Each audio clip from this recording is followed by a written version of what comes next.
Satu malam di bulan Ramadan yang seluruh orang-orang yang beriman memburunya, mengejarnya dan mencarinya. Itulah malam Lailatul Qadar. Ma'asyiral muslimat yang dimuliakan Allah Subhanahu wa taala, malam Lailatul Qadar adalah malam yang Allah khususkan untuk umat Islam. Karena malam ini tidak berlaku kepada umat-umat di luar daripada Islam, hanya diberikan kepada umat Islam. Kenapa Allah Subhanahu wa taala memberikan malam Lailatul Qadar kepada umat Islam? Tidak lain dan bukan karena kasih sayang Allah kepada kita umat Islam. Di mana walaupun umat Islam ini adalah umat yang pendek-pendek usianya, tidak sebagaimana umat dulu yang panjang-panjang usianya, sehingga ketika panjang usia memungkinkan untuk memperbanyak-banyak amalan dan memungkinkan untuk meraih banyak pahala. Tapi kalau pendek usia, tentu akan sedikit kesempatan beramal dan sedikit pula meraih pahala. Maka untuk menjangkau pahala-pahala umat dulu, maka Allah Subhanahu wa taala anugerahkan kepada kita malam Lailatul Qadar, di mana orang yang mendapatkannya itu sebanding dengan orang-orang yang diberikan usianya panjang-panjang, bahkan lebih. Karena di antara khususan malam Lailatul Qadar adalah Lailatul Qadri khairum min alfi syahri, bahwa malam Lailatul Qadar itu lebih baik dibandingkan 1000 bulan. Dan 1000 bulan itu sama dengan 83 tahun kurang lebih. Dan kita gunakan untuk beribadah kepada Allah Subhanahu wa taala. Itu satu kali kita mendapatkan Lailatul Qadar, maka usia kita sama dengan 83 tahun kurang lebih.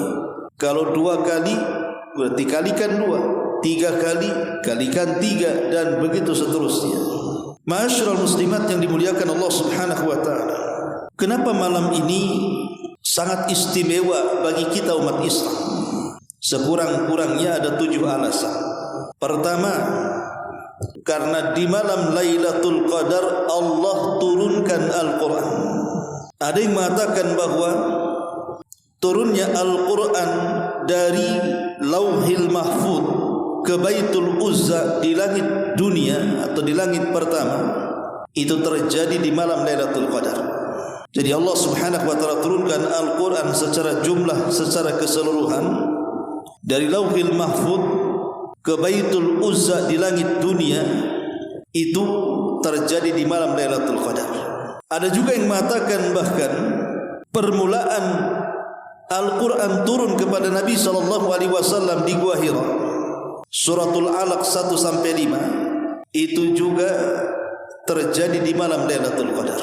Inilah penyebab terbesar kenapa Lailatul Qadar itu sangat istimewa. Karena Lailatul Qadar itu terangkat keistimewaannya karena diturunkannya Al-Quranul Karim. Itulah yang Allah katakan, Inna anzalnahu fi Lailatul Qadar.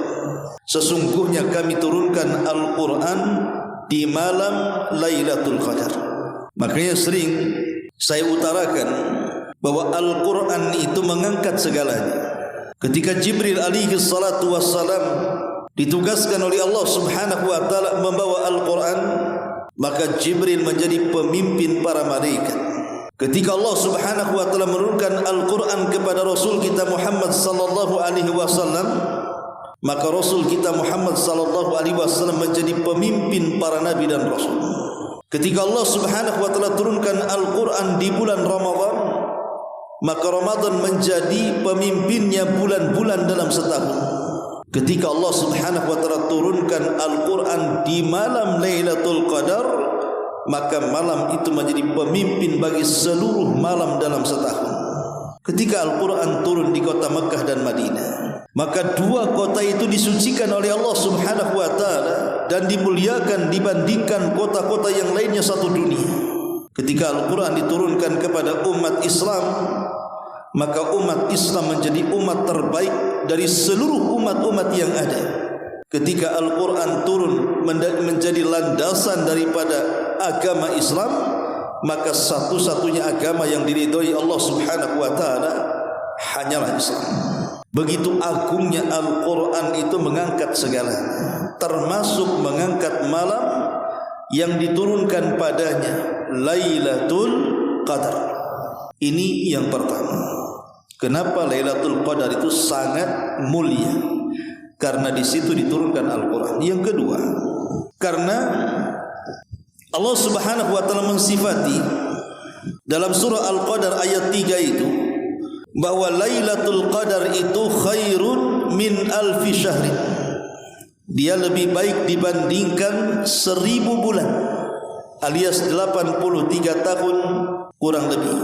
Maksudnya orang-orang yang melakukan amal soleh bertepatan dengan malam Lailatul Qadar, maka nilainya lebih baik dibandingkan orang yang beramal 1000 bulan. Dahulu di zaman Bani Israel, kata Nabi SAW, ada 2 orang yang tidak pernah maksiat hidupnya dan dia habiskan untuk beribadah kepada Allah Subhanahu wa taala selama 70 tahun. Jadi selama 70 tahun 2 orang Bani Israel ini tidak pernah maksiat. Dia gunakan untuk beribadah kepada Allah Subhanahu wa taala. Sehingga kemudian para sahabat Nabi SAW heran, mana ada umat yang sejak dilahirkan sampai diwafatkan tidak pernah maksiat, ibadah saja hidupnya. Ketika di tengah-tengah keheranan para sahabat mendengar cerita Nabi, turun Jibril, kemudian membawakan ataupun menurunkan suratul Qadar. Inna anzalnahu fi lailatul qadr. Wa ma adraka ma lailatul qadr. Lailatul qadri khairu min alfi syahr. Kata Jibril, wahai Muhammad, katakan kepada para sahabatmu jangan heran.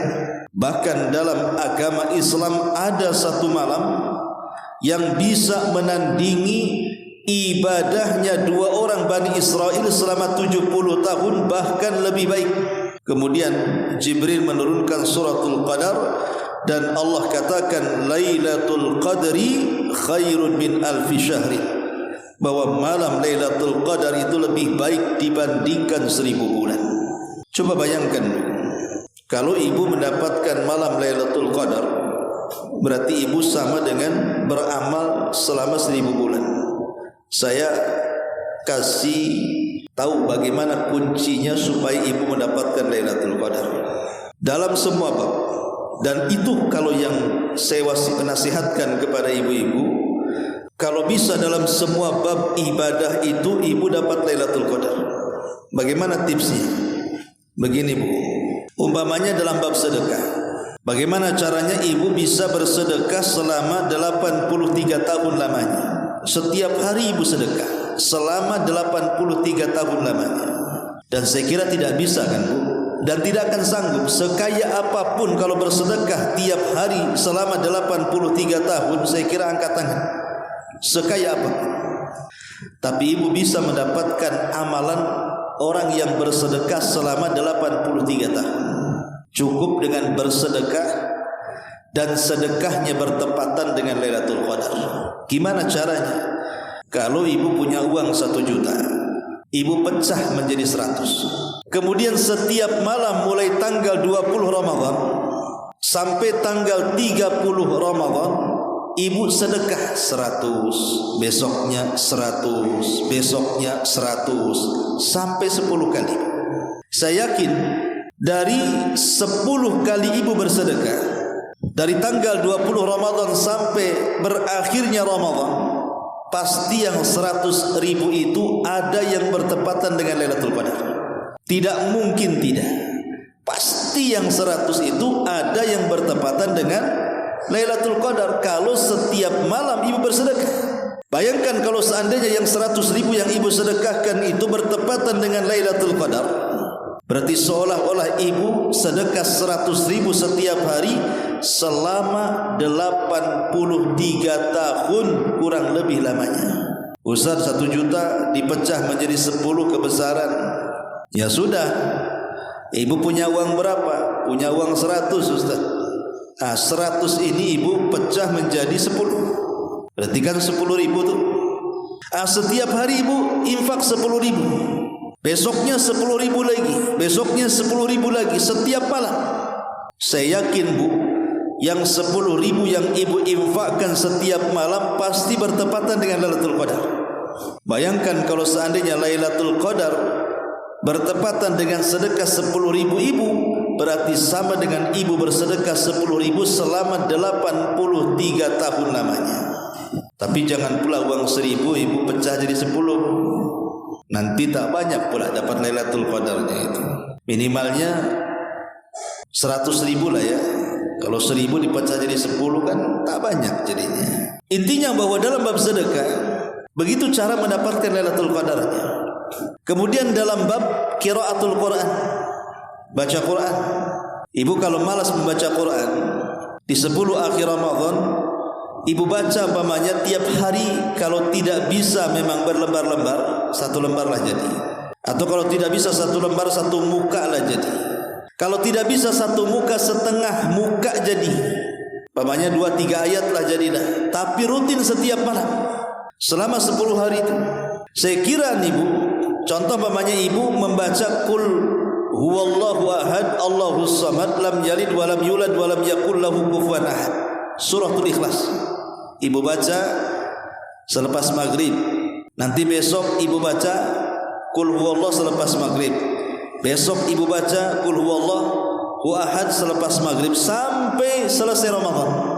Saya yakin bu, adalah yang ibu baca dari Qul huwallahu itu bertepatan dengan Lailatul Qadar. Bayangkan kalau seandainya ibu membaca Qul huwallahu ahad Allahus samad lam yalid walam yulad walam yakul lahu kufuwan ahad bertepatan dengan Lailatul Qadar, seolah-olah ibu membaca Qul hu 83 tahun lamanya. Sementara pahala orang yang membaca suratul Ikhlas itu sama dengan orang yang membaca 1/3 Al-Quran. Ini dalam bab qiraah. Atau dalam bab zikir, umpamanya setiap malam di 10 akhir Ramadan ibu membaca Subhanallah wa bihamdihi subhanallahil azim. Besoknya ibu baca lagi Subhanallah wa bihamdihi subhanallahil azim. Besoknya ibu baca lagi Subhanallah wa bihamdihi subhanallahil azim. Setiap malam ibu baca zikir ini. Bayangkan bu, kalau zikir subhanallah wa bihamdihi subhanallahil azim bertepatan dengan malam Lailatul Qadar, berarti ibu membaca subhanallah wa bihamdihi subhanallahil azim selama 83 tahun. Dan zikir yang tadi Nabi katakan kalimatani khafifatani ala lisani thaqilatani fil mizani habibatani ala rahmani subhanallah wa bihamdihi subhanallahil azim. 2 kalimat ringan di lisan, mudah diucap, memberatkan timbangan, dicintai Ar-Rahman, subhanallah wa bihamdi subhanallahil azim. Memberatkan timbangan. Ibu membaca subhanallah bihamdi subhanallahil azim, coba bagaikan ibu membaca 83 tahun. Berapa berat timbangan kita di hadapan Allah. Ya, contoh ini. Tiap malam ibu baca zikir seperti ini. Itu dalam bab zikir umpamanya kan. Ataupun ibu dalam bab silaturahim. Ibu datang setiap malam umpamanya menyenangkan orang tua yang punya orang tua. Entah dengan mentransfer uang, entah dengan menghibur dengan kata-kata dan begitu seterusnya setiap malam selama 10 hari. Maka ibu akan mendapatkan senilai 83 tahun kurang lebih, bahkan lebih baik dibandingkan itu. Ini keutamaan yang kedua bu. Yang ketiga, kenapa Lailatul Qadar itu sangat istimewa bagi umat Islam? Karena Allah sifatkan malam itu adalah malam penuh berkah. Malam itu malam penuh berkah.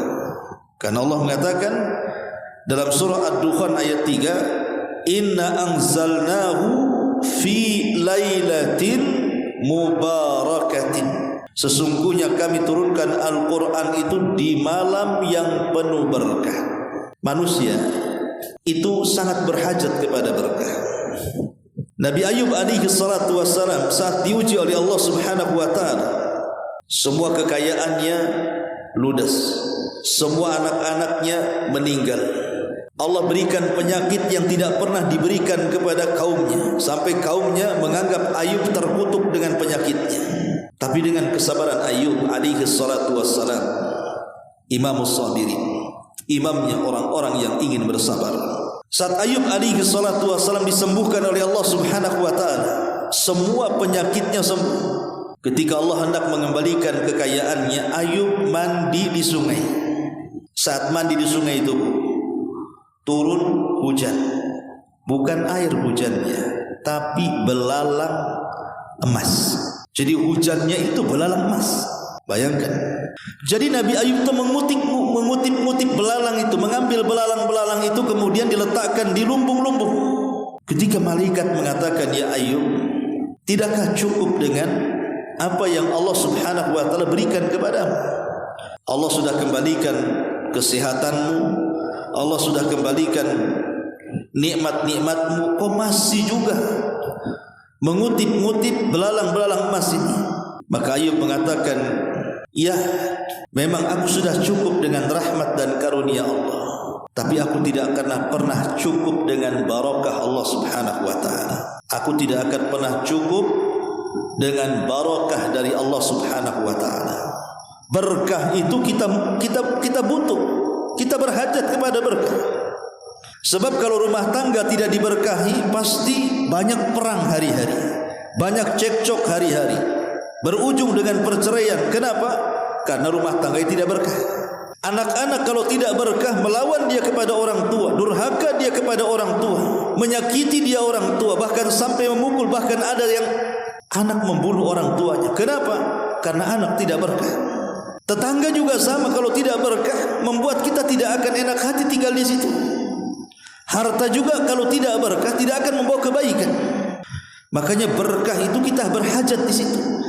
Lah orang-orang yang ingin mendapatkan berkah atau barakah, maka hidupkan malam Lailatul Qadar. Karena di malam itu kata Allah Subhanahu wa taala dalam surah Ad-Dukhan, fi lailatin mubarakatin. Itu malam penuh berkah.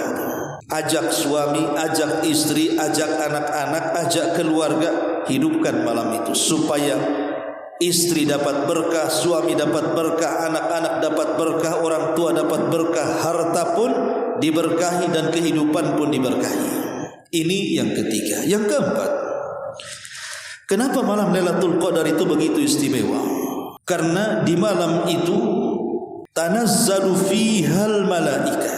Para malaikat turun di malam itu, bahkan bukan para malaikat saja, waruh, Jibril pun ikut turun.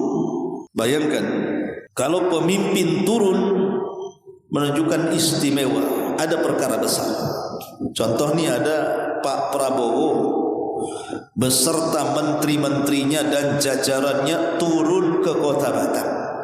Kalau seluruh menteri-menterinya, seluruh ajudan-ajudannya, sampai kepada wali kotanya, sampai kepada bupatinya, sampai gubernurnya turun semua, pemimpinnya, presidennya turun ke Kota Batam, berarti ada apa tuh di Batam?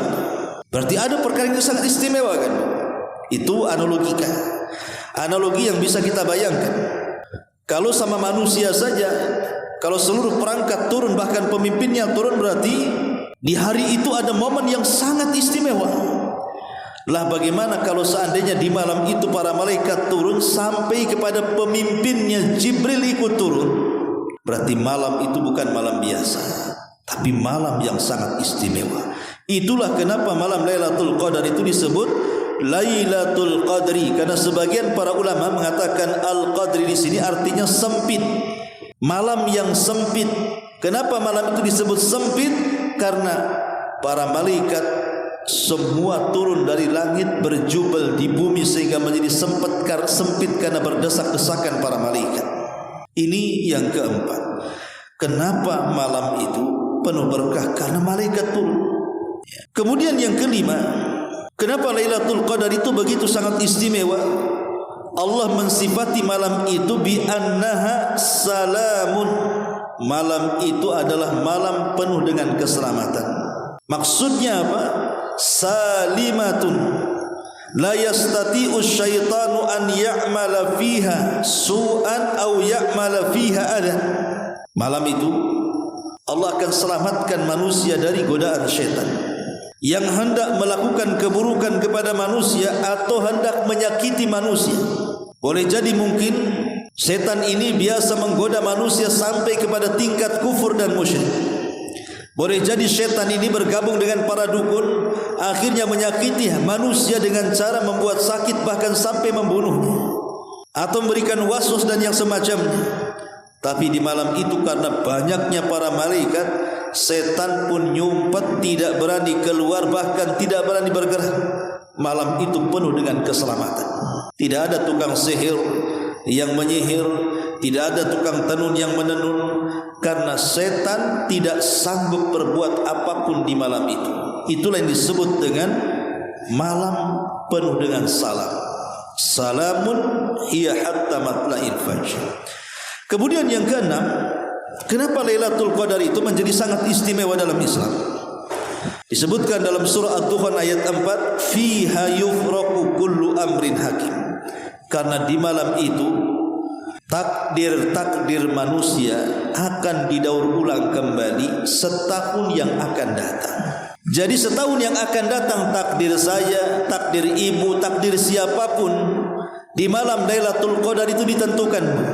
Setahun yang akan datang, apakah ibu akan kaya terus ataukah akan dibuat miskin oleh Allah? Apakah ibu akan dibuat bahagia terus, apakah Allah akan buat ibu sedih terus? Apakah Allah Subhanahu wa taala setahun yang akan datang kalau ibu meninggal husnul khotimah atau su'ul khotimah? Jadi mulai daripada ajalnya, mulai daripada rizkinya, mulai daripada bahagia dan juga tidaknya, termasuk akhir dari kehidupannya su'ul khotimah atau husnul khotimah, itu ditentukan di malam itu. Makanya sayang kalau malam itu berlalu begitu saja, karena menentukan takdir kita setahun yang akan datang. Siapa yang sangka kalau orang yang mendapatkan Lailatul Qadar itu Allah takdirkan setahun yang akan datang, yang tadinya ibu hidup miskin jadi kaya, yang tadinya ibu hidup seret jadi muda, yang tadinya anak-anak ibu nakal-nakal jadi soleh dan soleha, yang tadinya rumah tangga penuh dengan pertengkaran akhirnya penuh dengan kebahagiaan dan keharmonisan, dan begitu seterusnya. Jadi malam itu menentukan kebahagiaan seseorang setahun yang akan datang. Makanya Rasul mengatakan, man haruma khairuha faqad hurim. Siapapun yang diharamkan mendapatkan kebaikan di malam Lailatul Qadar, maka selamanya dia tidak akan mendapatkan kebaikan.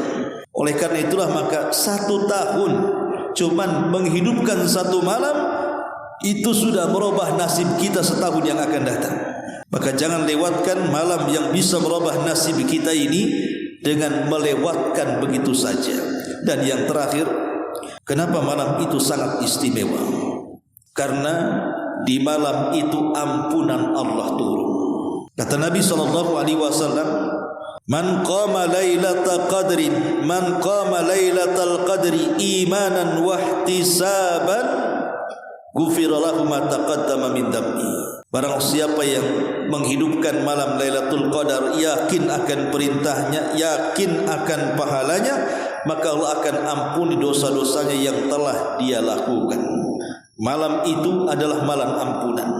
Siapa yang menghidupkan malam itu, dosa-dosanya akan diampuni oleh Allah Subhanahu wa taala. Maka sudah selayaknya kita sekarang sudah memasuki pertengahan daripada Ramadan. Karena Ramadan itu kalau dibilang dibagi 3, maka tanggal 1 sampai tanggal 10 itu awal Ramadan. Kemudian tanggal 11 ke tanggal 20 itu pertengahan Ramadan. Kemudian tanggal 20 sampai tanggal 30 itulah penentuan akhir daripada Ramadan. Lah kita ini berada di pertengahannya, Bu. Pertengahan inilah yang menentukan perlombaan kita di akhir Ramadan. Dapat finish atau tidak finishnya dalam perlombaan di bulan Ramadan itu ditentukan di tengahnya. Sekarang yang permulaan Ramadan sudah lewat dan kita masih berlomba di pertengahan. Maka siapa yang di pertengahan Ramadan ini semakin istiqamah, makin menambah amal salehnya, maka dipastikan akhir Ramadan Allah akan berikan taufik untuk mendapatkan Lailatul Qadar. Tapi siapa yang pertengahan Ramadan menjadi loyo, tidak lebih semangat daripada awalnya, sudah malas tarawihnya, sudah malas puasanya, sudah malas baca Qur'annya, sudah malas sedekahnya, sudah malas membaca Quran dan berdoanya dan ibadah-ibadah yang lainnya, maka ini akan mempengaruhi kepada ibadah di 10 akhir Ramadan. Maka ingat, gunakan di pertengahan Ramadan ini kal muqaddimah, seperti muqaddimah masuknya gerbang Lailatul Qadar. Makin semangat, tetap istiqamah, berdoa kepada Allah agar hati kita tidak dibolak-balikan, terus senantiasa mempertahankan, dan lebih daripada itu, burulah malam yang akan merubah nasib kita setahun yang akan datang dengan cara memperbanyak ibadah kepada Allah Subhanahu wa taala malam Lailatul Qadar. Wallahu a'lam bishawab. Ini yang bisa saya sampaikan sebelum saya tutup. Kalau ada yang bertanya silakan.